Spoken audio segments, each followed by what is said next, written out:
We have so far learnt how thin sections of minerals are prepared for microscopic study. We have tried to understand some basic principles of mineral optics. We have also seen the various components of petrographic microscope. With this background, let us now observe some important optical properties of minerals in thin section. We will make these observations in two different modes. In plane polarized light, when the analyzer is out of path, and in crossed position when the analyzer is inserted. The optical properties observed in plane light are color, pleochroism, and relief. A large number of minerals are colorless in thin section. These include common minerals like quartz and feldspars. There are others that show distinct colors. For example, edgerine shows yellow color, hornblende shows green color, and so on. Color is a diagnostic property of these minerals. There is a difference between colored isotropic and colored anisotropic minerals in terms of absorption characteristics. In isotropic minerals, color does not change on rotating the stage, but in anisotropic minerals, either the shade or the color itself is liable to change when the stage is rotated. This property is called pleochroism. Pleochroism is the result of changing the orientation of mineral with reference to polarizer vibration direction, because of which refractive index and absorption characteristics of the mineral changes. Pleochroism is distinctly observed in minerals like biotite, tourmaline, etc. Pleochroic colors are characteristic features of these minerals. In thin section, we normally come across several grains of either the same mineral or different minerals. Some minerals appear to have more distinct grain boundary than others. The distinction of grain boundary is measured as relief of a mineral. Relief is proportional to contrast in refractive index between a particular mineral grain and those surrounding it. When there is a greater contrast in refractive index, the grain boundary is distinct and the mineral is said to have a high relief. On the other extreme, when there is little or no contrast in refractive index of adjacent grains, the boundary is faintly visible and the relief is low.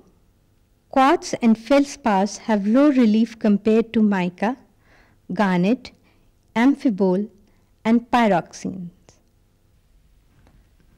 Besides these optical properties, two important physical properties, namely crystal form and cleavage, are also observed in plane polarized light. We will now observe these behaviors under the microscope. Some mineral grains are totally bound by crystal faces as indicated by the regular geometry. Such forms are designated as euhedral. Minerals like apatite and calcite may be found in euhedral form.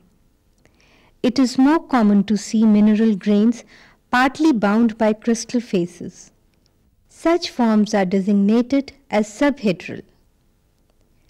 Feldspars, micas, and amphiboles are generally subhedrals.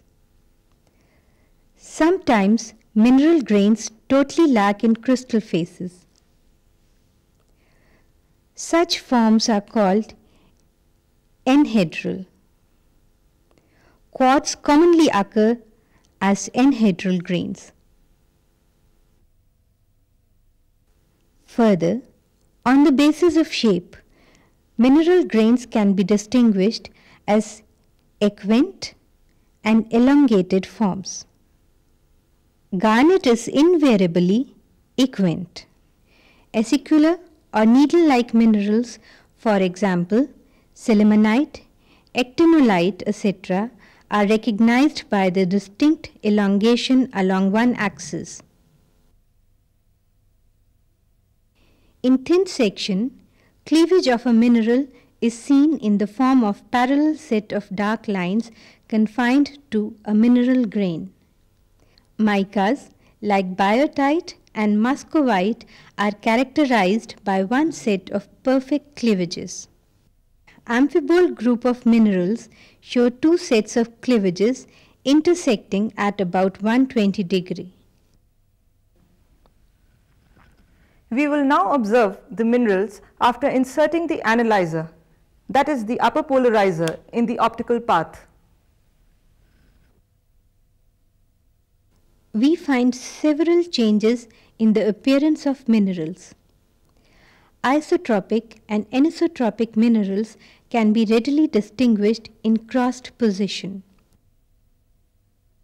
Since isotropic minerals do not modify the vibration direction of incident light, the light transmitted by these minerals is totally absorbed by the analyzer. Hence, isotropic minerals remain dark in all positions during rotation of the stage. Anisotropic minerals, however, modify the vibration direction of incident light by double refraction. This tendency to modify the character of incident light varies with the rotation of microscope stage, causing change in the appearance of the mineral. During rotation of the stage, the mineral grain assumes darkness at every 90 degree intervals.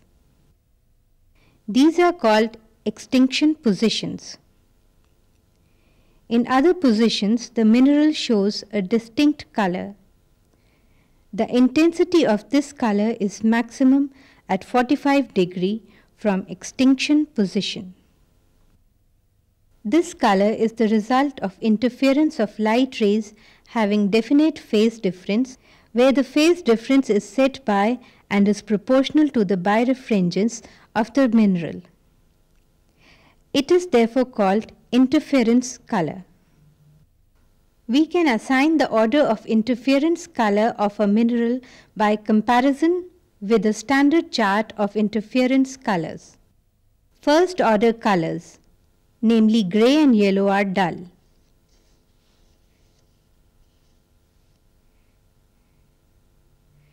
Relatively second and third order colors are quite distinct and bright.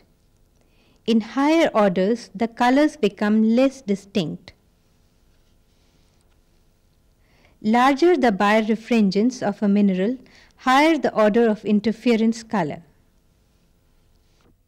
Quartz having a birefringence of 0.009 shows pale yellow interference color of first order.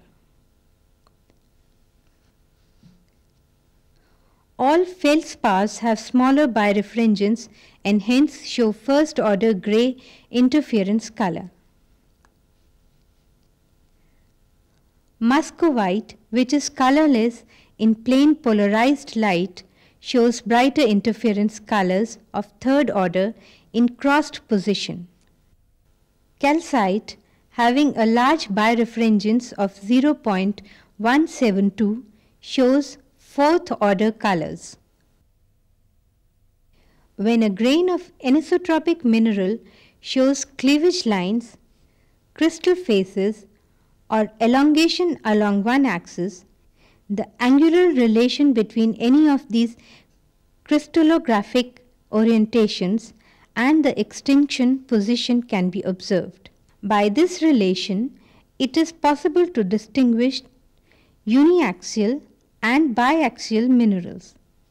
In uniaxial minerals, we will find that at extinction position, the elongation direction or cleavage lines of the minerals are parallel to one of the two hairlines of eyepiece. You will recollect that the orientation of these hairlines correspond to the vibration direction of polarizer and analyzer. In this case, extinction angle is 0 degree. It is called straight extinction. Tourmaline, being a tetragonal mineral, shows straight extinction. Biaxial minerals belonging to orthorhombic system will also show straight extinction. In other biaxial minerals, it is seen that at extinction position, cleavage lines or other such reference lines are oblique to the hairlines. It is called inclined extinction. The smaller angle between the reference line of mineral and the hairline is measured as extinction angle. Extinction angles of 15 to 20 degrees are common to amphiboles, while angles greater than 20 degrees are characteristic of pyroxenes. Twinning is another feature that is observed in crossed position. In a normal crystal, the entire grain of a mineral will have a common crystallographic orientation and therefore arrive at extinction position at the same time. Twinning in minerals represent a deviation from normal crystal habit.